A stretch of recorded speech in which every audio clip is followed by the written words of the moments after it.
We're continuing down the path of turning this 350Z into a bit more serious of a competition car. Today I want to dive into the engine bay and really prep it before we put the new motor in, which means tearing out this secondary firewall, as well as some other little bits and pieces we don't need anymore.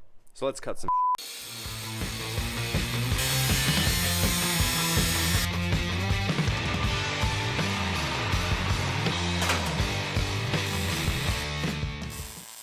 Now, if you own a 350Z, odds are you know what I'm talking about with this secondary firewall.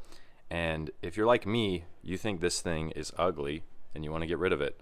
Now, there are a couple different ways you can do this. I'm going to start by just cutting the top off and then kind of working my way down. But really, it goes all the way down and is spot welded like to the trans tunnel here. And I'm not sure I want to go down that far or if I just want to like cut it here. I don't know. All I can do is start cutting, learn along the way, and we'll figure something out as we get a bit deeper in there. Quick tip, if you're cutting anywhere around glass, cover it up. Now, I don't have like a real fire blanket or anything, but a couple of old towels across your windshield will save it from getting some really bad pitting, because the last thing I want to do is buy a new windshield in the middle of doing everything else.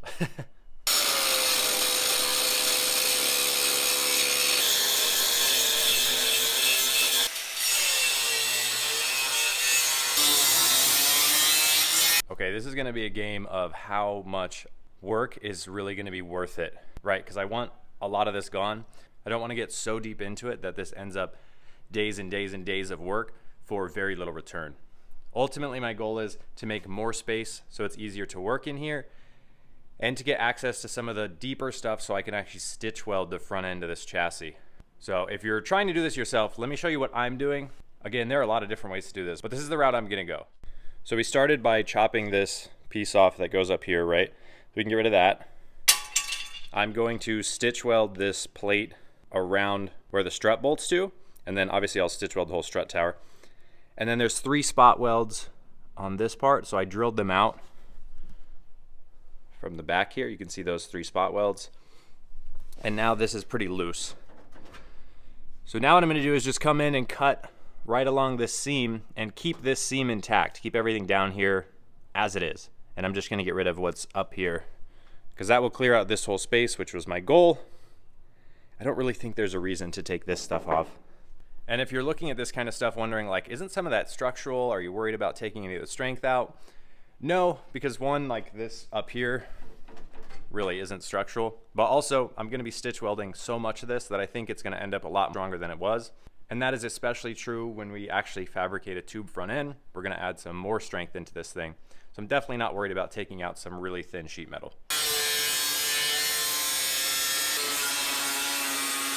Okay, we're definitely going in the right direction. Check this out.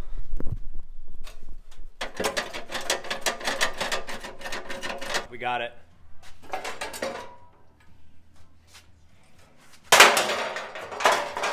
Definitely have some cleanup work to do.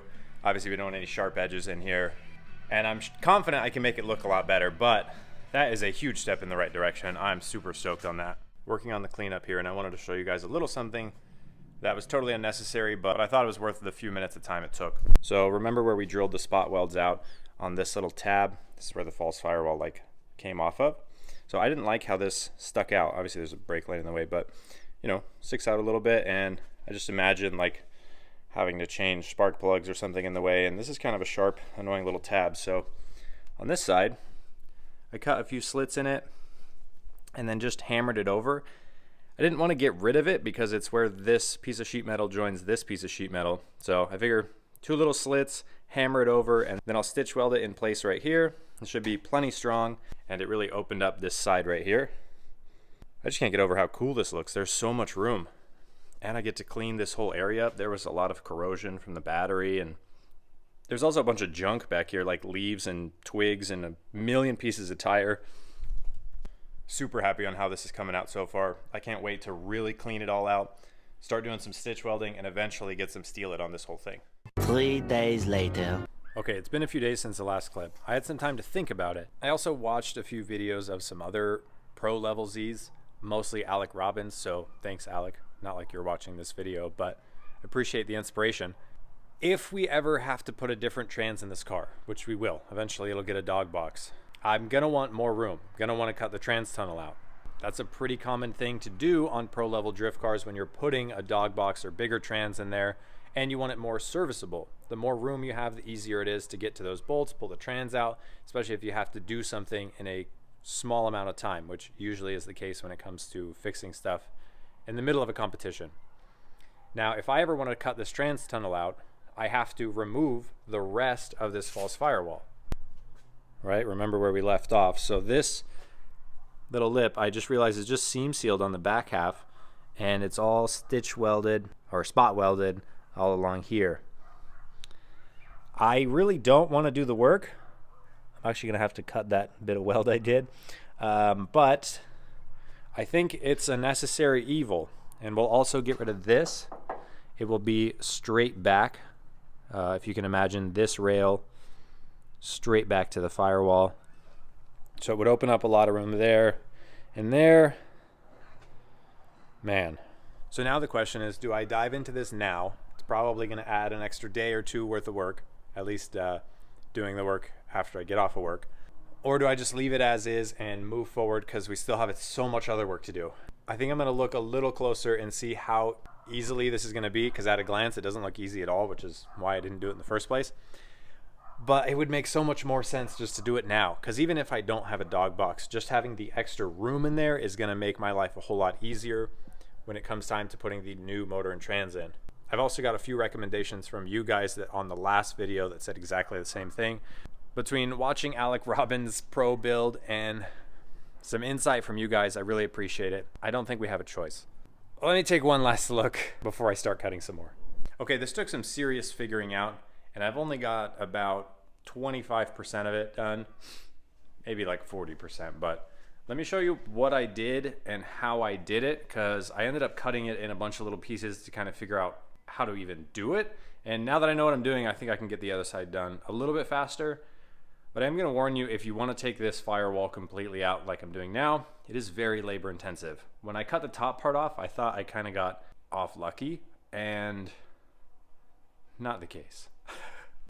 Okay, excuse the mess here, but you can see this is what we were working with, and this is what we've got on this side. So full access to the original firewall. You can see I ground those down. Those are some of the spot welds.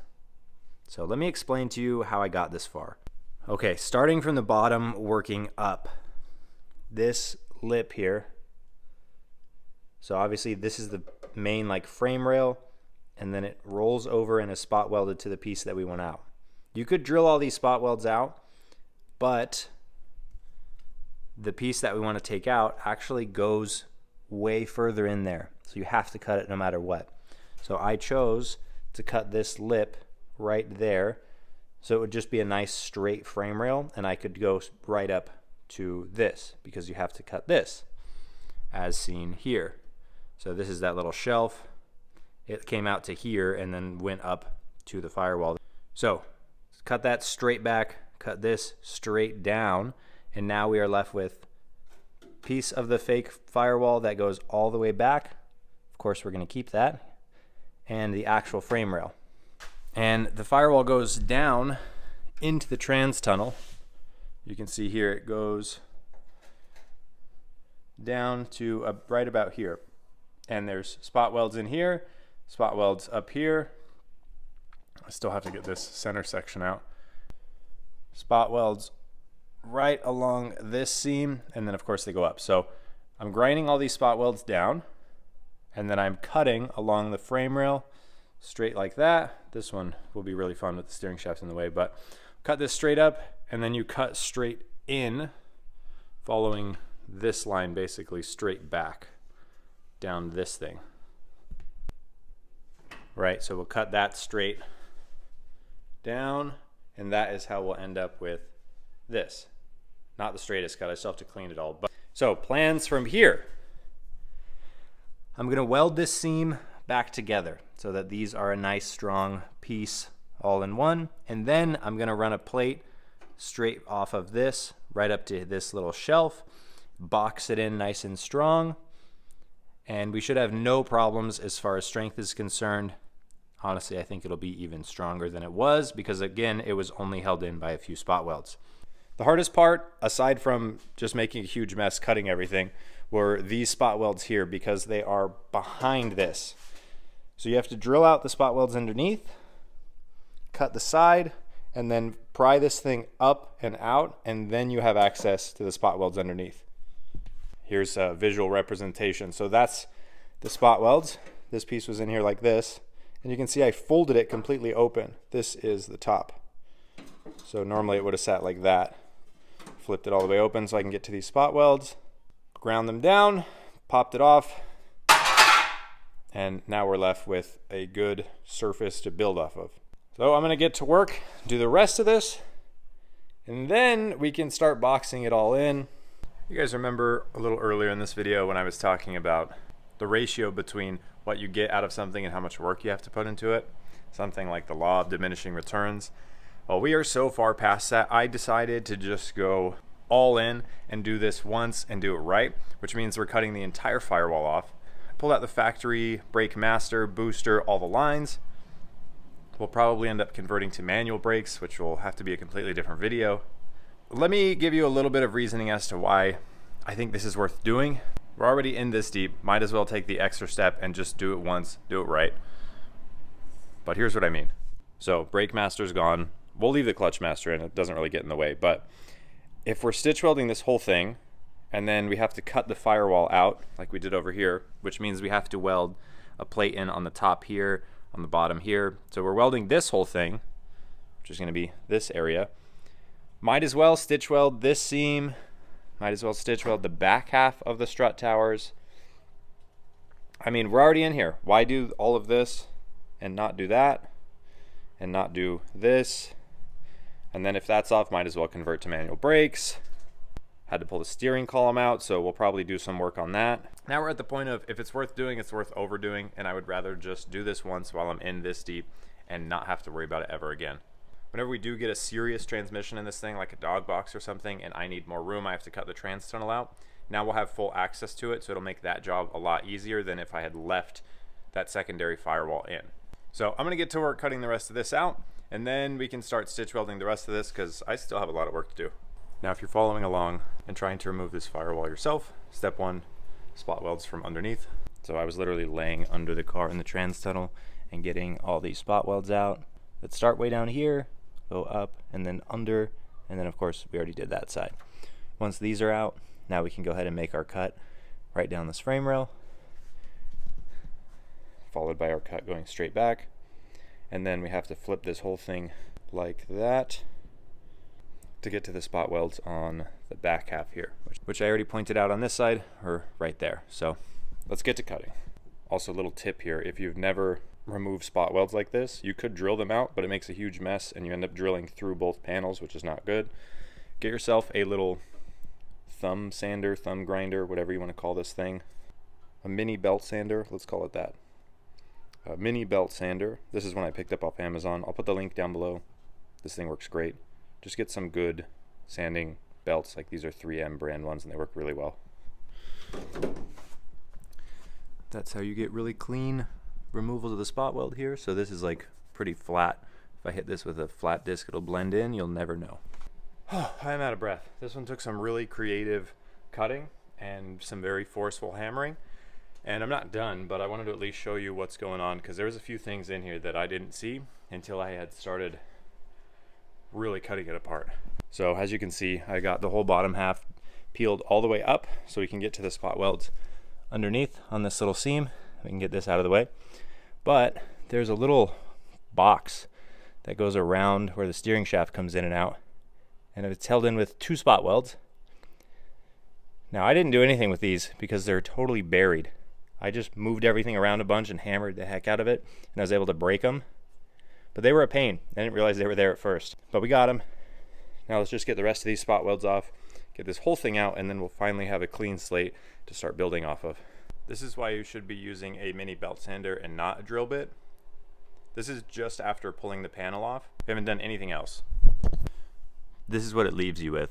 Just little bits of the other panel. You haven't gone into the one you want to keep at all. So I'm going to come in here with a flap disc now on a grinder. We'll clean this up and it'll look like we never did anything. Check it out.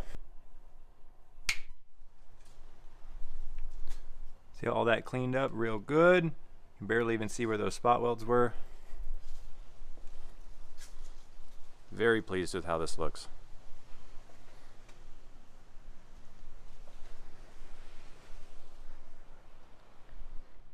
Okay, everything's cut out now. It's time to weld this thing back up so we can start building a cool front end off of this, so we can start mocking up a new motor, so we can start doing a whole lot of other things, because the to-do list is only growing. Let me show you my plan of attack for how we're going to weld everything back up, because we definitely need to add a little bit of strength to the frame rails that we essentially like cut part of the side off of, and to cover up the big old hole over there.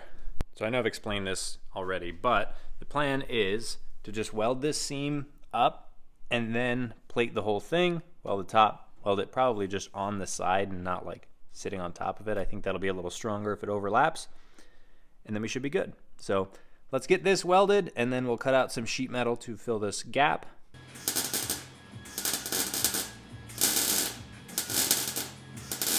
Okay, that was kind of a difficult thing to weld. Well, like 25% was difficult. The rest was not that hard because you can get to it. But when you get way down into that little crevice there, that was an area I wasn't even able to prep very well, just because of how like deep it is. I mean, you can't get a grinder back there. The other problem was I cleaned most of this up with a grinder, right? Like a flap disc. Because of that, it took some material off, so a lot of the edges were really thin and the welder kept blowing through. So not my best work by far. There's a few sections that look nice and a few sections that look really bad. But I'm just gonna hit it with a flap disc really quick because it's gonna get covered up by a piece of sheet metal anyways. But I know you guys wanna see some horrible welding, right? So this section, yeah, I mean, you can see there's some real ugly spots. And then like that's decent. I'll take that. And then up there kind of got ugly too. But overall, I don't hate it. Like I said, we're gonna grind it down and we'll put a little sheet metal thing there. Now onto everybody's favorite CAD work. That's right, cardboard aided design. Now I'm not actually using a piece of cardboard. This is like card stock or poster board, basically just thick paper. It works way better than actual cardboard because you can bend it around, but it's better than a piece of paper because it holds its shape a bit better. So you can see I'm just holding it up to what I want to trace out, and I'm just putting a lot of pressure on the edges, and that's going to draw me a real good line on exactly where I need to cut, and should give me a pretty perfect template. So you can see I'm cutting out a few areas, just trying to get this thing to fit up better roughly, so I can do a better job of tracing on the edges. Now we've got it at least sitting in the right spot, so I'm going to use the handle of the scissors here to apply even more pressure on this lower edge because I really want this one to be good, and that's going to give me pretty much the perfect shape for what would fill this gap. Now remember, we want the edge to overlap a little bit, so I'm going to use that line as a reference point and give myself just a little bit of overhang, and it should be perfect. Here's the finished template. Now the edges aren't a precise fit, but it's definitely the right shape. It's filling in the gap just how I want. Now all I have to do is a little bit of fine work in order to fill that gap a little bit better. All right, now to fine tune it, I taped it in place. I'm pointing out the gaps that I want to fill, and I'm just going to use painter's tape for this, and this is going to basically add to my template. So you can see I'm just going to extend this a little bit so that it reaches the other panel so I can weld everything together. And again, I'm just applying pressure on the edge of the panel so that I can cut the tape right on that line, and it's going to leave me with a perfect template that I can eventually transfer to metal. Doing the same thing on this funky little gap in the back. Basically, I just needed a nicer radius. Used tape to fill that up, and it turned out really good. Here's the finished product. I got that inside edge radius just right, and the outside edge a little bit longer. Fits perfect, super happy. Let's turn it into metal. And it's as easy as 1, 2, and 3. After 10 seconds of grinding two little areas down less than a 1/4 inch, it's sitting in there. I am hyped on that fitment. Okay, maybe not right there, but it's gonna work and it's gonna look great. Obviously I have to make another section for down there, but really hyped on how that came out. Let's weld it in. Okay, timeout. I was excited about how that fit and I was about to grab the welder, but we're not quite done yet. Remember, as soon as we weld that in, we'll never have access to the inside of that. And there's a lot of bare metal in there from where we were welding and grinding. So I'm gonna put some steel-it on the inside. Now, steel-it is amazing because you can weld through it. But on top of looking really cool, it will do a great job of preventing any corrosion in a little weird cubby like that where there's some bare metal. Sprayed some on the back of our plate, sprayed some inside there. Gonna let that flash off and we'll weld it in. As with most of my welding / fabrication projects, I've got some good welds on this piece and some not so good welds. Well, not so good looking. I'm confident it'll all be strong. And I just went ahead and welded the whole thing. I figured because it was something I was adding, I wasn't gonna do the like stitch welding. I'm sure it would have been strong, but honestly, I just wanna seal this whole corner up and not have any way for like water, stuff from the track, tire debris, whatever. I don't want it to build up in that corner because there's no escape for it. So I figured it made more sense just to weld the whole thing up, and now we've got a nice sealed off spot. Well, I haven't done the little bit at the very bottom, but you'll see what I mean. Looking pretty good. Don't mind the light here. Like I said, some of the welds are really ugly, some of them are not so bad. Like those corners, pretty happy with that, except for like where I had to go upside down. Upside down is like one of the hardest things for me, and that's not even like way upside down. But anyways, pretty happy with how it turned out. I will still end up taking a grinder to it just to clean it up a little bit. And like I said, we still have that bottom section to make. One thing to note, if you're welding on the firewall, like when I was welding down the back side of that plate, the other end of the firewall is the inside of your car. And I still had a little bit of sound deadening left on that particular part of the car, and it just so happened to catch on fire. Not super concerning because I have nothing in my car right now. But if you had interior carpet or just like stock wiring kind of up there, or really anything, pay attention, because I really wasn't paying attention and it was like legit on fire. It's like still smoky in here, but it was just this sound deadening kind of tucked back there. You can see it was like actually on fire. So be careful about that. I'm gonna cut the last little piece out, weld that in, and then we'll finally get a good look at how this is actually gonna turn out.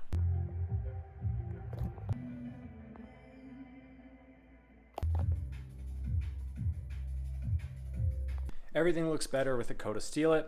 Obviously I wasn't gonna do much more than that because we still have a lot of work to do on the rest of the engine bay, but I am super pumped with how this turned out. And it really wasn't that hard. It was a lot of labor. It took a lot of work to cut everything out, grind down all those spot welds, and do everything else. But once I kind of figured out the method on how to do it, it really wasn't that bad. If you kind of follow along with what I did, I think you'd have no problem doing it if you have some experience cutting, welding, and some really basic fabrication skills. I mean, I'm definitely not that good at this kind of stuff, and I'm really happy with how it turned out. And I'm confident it's gonna be plenty strong. Like I said, we still have more work to do, more stitch welding. We're eventually gonna cut off these factory frame rails and do a cool tubular front end, but that's gonna be for another video. We've got a long way to go to make this thing a pro car, or at least a little higher caliber than what it is now. But that's gonna be a wrap on this one. I hope you guys enjoyed the journey of tearing this thing apart, making way more room in the engine bay and making it a whole lot stronger. We've got a lot more work to come, and I cannot wait to show you guys what motor we're putting in this thing and what we're gonna do to make it pretty rowdy. But you'll have to stay tuned for that one. Make sure you're subscribed. We are so close to hitting my year-end goal of 2,000 subs, so if you're not subscribed, click the button right now. This is probably the last video I'm gonna put up this year. So happy New Year to all you guys. Thank you for another year of support. I am so pumped of what's coming in 2025, and I can't wait to take you guys along with me. So thank you as always for watching. Give this video a thumbs up, and of course, I'll catch you in the next one.